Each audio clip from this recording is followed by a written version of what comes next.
Petit tour aujourd'hui dans les métailles. C'est un métail composé critical poids. Là on voit un pied de févrole parce que l'année dernière ça me restait un sac de semences mélangées de métailles. C'est 10 kg, j'ai tout mélangé avec le reste. C'est pour ça qu'il n'y en a quelques-uns par-ci par-là. Et la particularité de ce métail entre guillemets, c'est que sous ce métail, comme on voit là, tout ça, c'est toute ma prairie. Pas celle-là, celle-là. C'est-à-dire que le même jour, j'ai semé le métail, on a roulé, et après derrière, on a semé une prairie tout de suite dessus, pour que au printemps, le but il est qu'au printemps, on n'ait rien à retoucher, et que la prairie prenne la suite du métail quand on va le récolter en ensilage. Donc c'est un métail destiné à l'ensilage. Encore un pied de févrole, ils sont même bien jolis.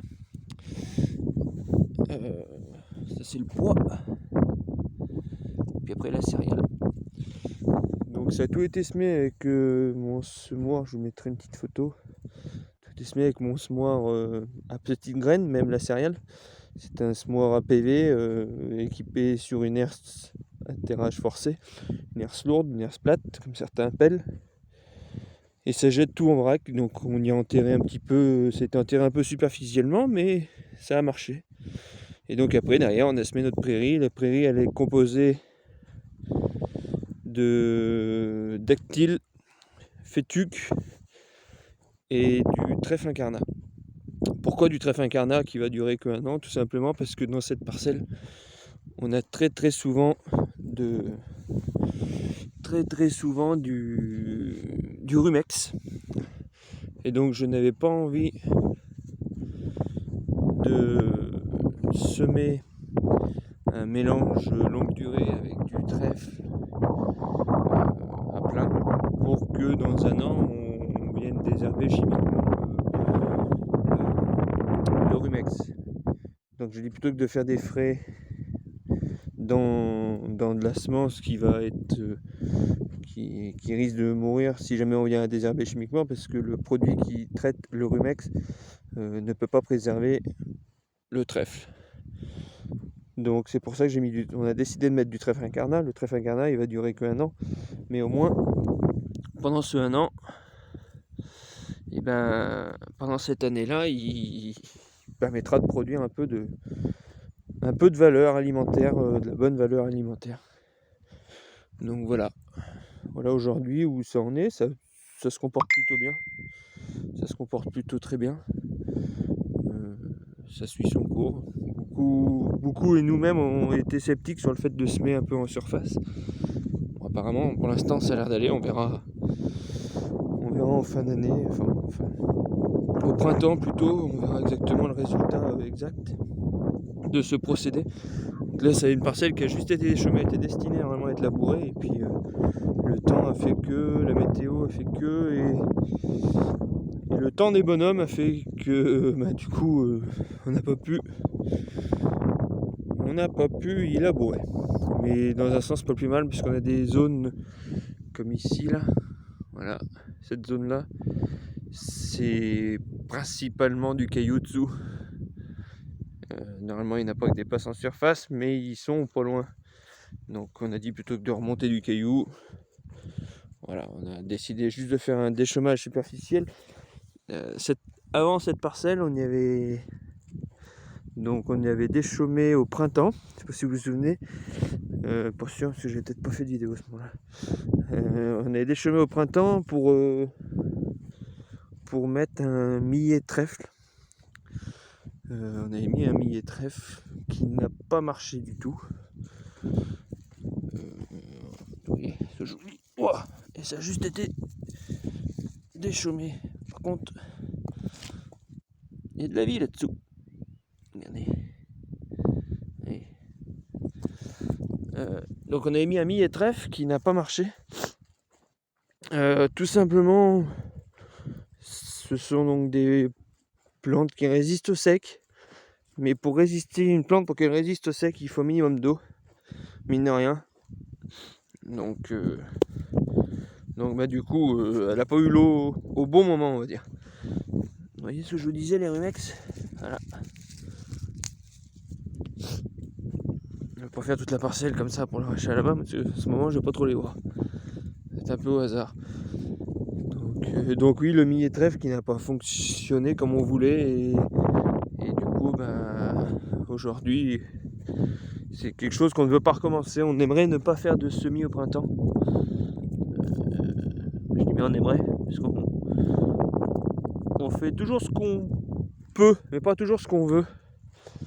Donc voilà, mais voilà un peu ce que ça donne aujourd'hui. Avant on voyait des rangs de semis. Certains qui venaient nous voir un peu pour voir ce que ça allait donner s'arrêtaient. Dis donc, t'as un semoir en vrac, enfin un semoir en surface, pneumatique, et ça fait des rangs de semis. Pourquoi? Simplement parce que comment dire, ma herse lourde, on l'avait fait pas mal rentrer. On avait fait pas mal rentrer quand on a semé le métail de la herse lourde, tout simplement. En fin de compte, oui, il y a peut-être plus de cailloux prévu, pardon.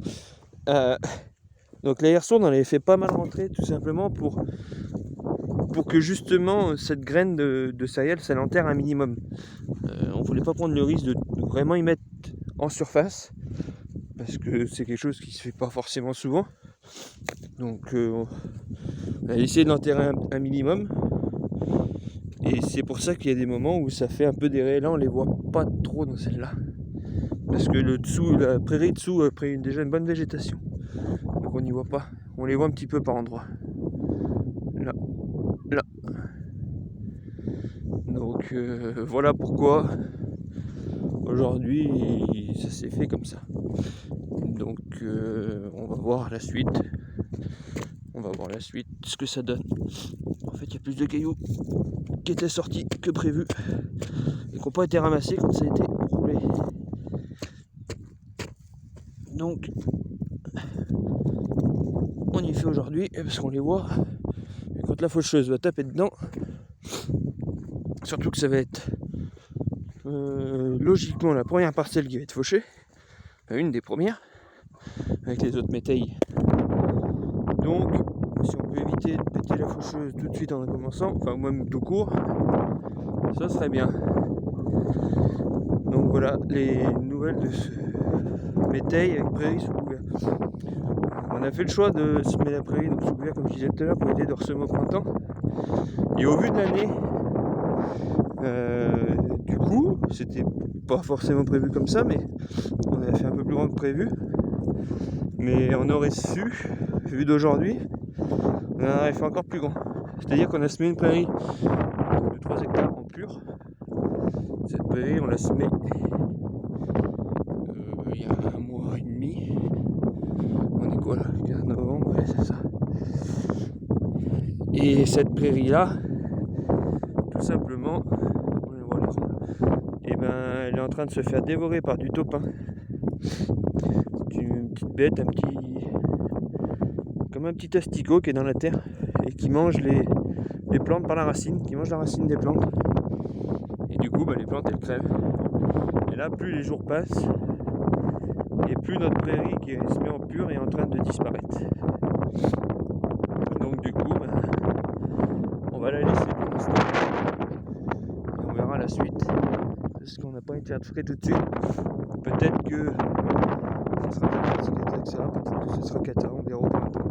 On prend le risque. Aujourd'hui, on n'a pas grand chose à faire à part une gelée. Donc voilà un peu ce qu'il en est. Sur ce, je vous dis bonne journée. Parce que là on est dimanche, mais je sais pas quand est-ce que ça va paraître.